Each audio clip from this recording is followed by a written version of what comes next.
அஸ்ஸலாமு அலைக்கும் ஃப்ரெண்ட்ஸ், எப்படி இருக்கீங்க? நல்லா இருக்கீங்களா? பாருங்கள், நம்ம ரவா தோசை செய்கிறோங்க.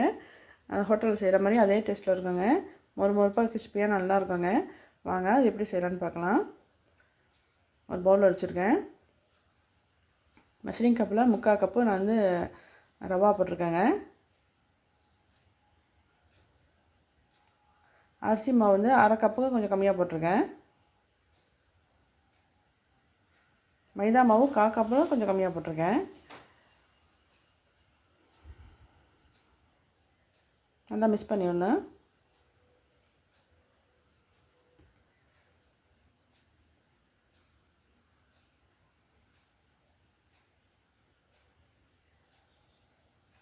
பெருங்காயத்தூள் கொஞ்சம் போட்டுக்கிறேங்க. நல்ல மணமாக இருக்கும், ஃப்ளேவராக இருக்கும்.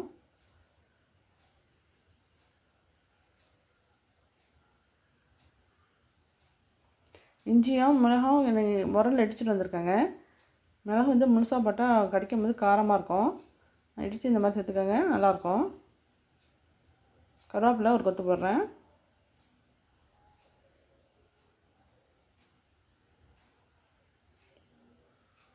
மல்லி இலை கொஞ்சம் போட்டுக்கிறேன்.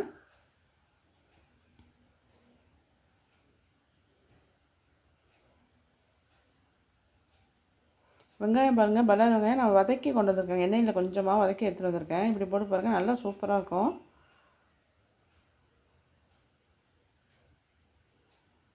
டேரெக்டாக வெங்காயம் போடாமல் இந்த மாதிரி வதக்கி போடுங்க, நல்லாயிருக்கும்.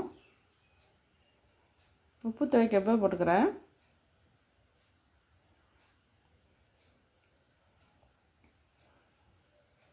தண்ணி ஊற்றி கட்டி இல்லாமல் நம்ம கரைச்சிக்கலாம்.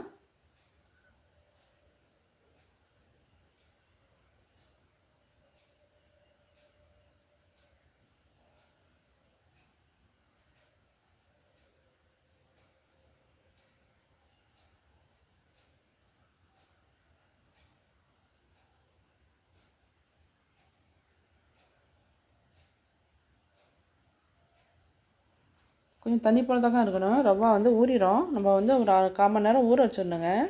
மாவை ஊற வச்சாக்கா இன்னும் திக்காயிரும். ரவா ஊறிக்கும். அதனால் தாராளமாக தண்ணி ஊற்றிக்கலாம். உடனே செய்யக்கூடாது ரவா தோசை. மொறுமொறுப்பு கிடைக்காது நமக்கு உடனே செஞ்சால்.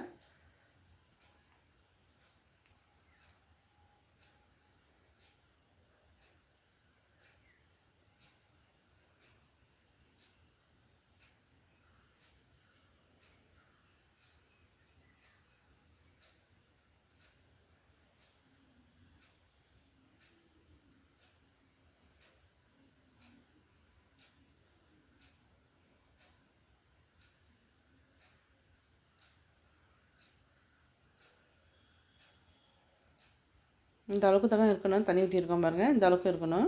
இது ஒரு 1/4 மணி நேரம் ஊற வச்சுருவோம். அடுத்து நான் சட்னி செய்கிறேங்க, அதே காமிக்கிறேன். தேங்காய் சட்னி செய்கிறேன். தேங்காய் 4-5 கித்து வச்சுருக்கேன். பொட்டுக்கடலை 2 மெசக்கண்டி வச்சுருக்கேன். பச்சை மிளகா 1 வச்சுருக்கேன். இஞ்சி சின்ன துண்டு வச்சுருக்கேங்க. பூண்டு ஒரே ஒரு பல் வச்சுருக்கேன். இதை போட்டு செஞ்சு பாருங்கள், ரொம்ப சூப்பராக இருக்கும். அரைச்சிட்டு வந்துட்டேன். இப்போ தாளிச்சிடலாம்.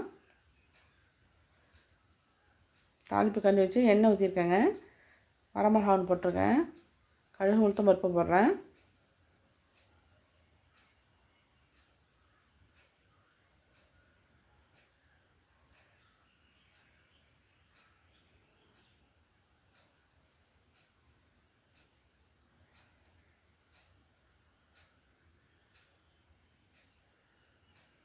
கடுகு வெடிக்கிட்டோம். கருவேப்பிலை 1 கொத்து போடுறேன். கொஞ்சமாக தூள் உப்பு போட்டு பாருங்கள், நல்லா கலராக அழகாக இருக்கும் பார்க்க சட்னி. ஒரு ட்ராப்பு தாங்க போடுறேன் நான் மிளகா தூள்.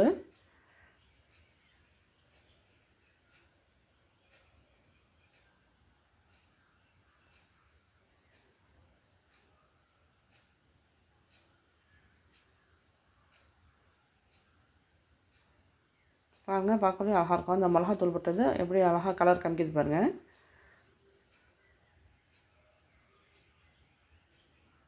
இப்போ தோசை ஊற்றிடலாம்.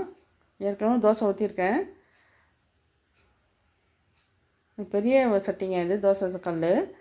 நல்லா ரவா தோசைக்கு நல்லா பெருசாக இருக்கும். ஹோட்டலில் கிடைக்கிற மாதிரி இருக்கும். இரும்பு சட்டி தாங்க இது. நல்லா ஆயில் ஊற்றிக்கணும். ஆயில் ஊற்றி நல்லா தடவிக்கணும். ஆயிலை சட்டி ஃபுல்லாக தடவிக்கிட்டுருணும். கரண்டியில் மாவை வந்து நல்லா கலக்கி விட்டு எடுக்கணுங்க. ஊற்றும் போது அடியில் வந்து திக்காக இருக்கும், மேலே வந்து தெளிவாக தண்ணி போல் இருக்கும். அதனால் நல்லா கலக்கி விட்டு ஊற்றணும். ஓட்டையெல்லாம் கொஞ்சம் இருக்கணுங்க. எல்லா ஓட்டையிலையும் நம்ம மாவு ஊற்றிடக்கூடாது. இப்போ நம்ம ஆயில் ஊற்றும் போது அதில் வந்து நம்ம கிறிஸ்பியாக கிடைக்கும் நமக்கு. ஆயில் கொஞ்சம் ஊற்றிக்கிறேன்.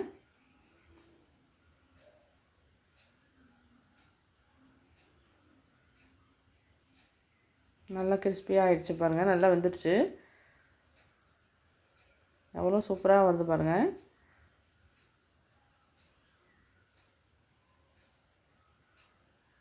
நல்லா கிறிஸ்பியாக இருக்கும் இந்த மாதிரி செஞ்சாக்க. ஹோட்டலில் கிடைக்கிற மாதிரியே இருக்கும் பாருங்கள். செஞ்ச ரவா தோசை ரெடி ஆகிடுச்சுங்க. நான் தேங்காய் சட்னியும் சாம்பாரும் வச்சுருக்கேன். ஹோட்டலில் கிடைக்கிற அதே டேஸ்ட்டில் நமக்கு ரவா தோசை இருக்குங்க. இப்போ இது மாதிரி செஞ்சு பாருங்கள். செஞ்சு பார்த்துட்டு எப்படி இருக்குன்னு கமெண்ட்டில் சொல்லுங்கள். இது வரைக்கும் என் சேனலை பார்த்ததுக்கு ரொம்ப ரொம்ப நன்றிங்க. தேங்க்ஸ் ஃபார் வாட்சிங்.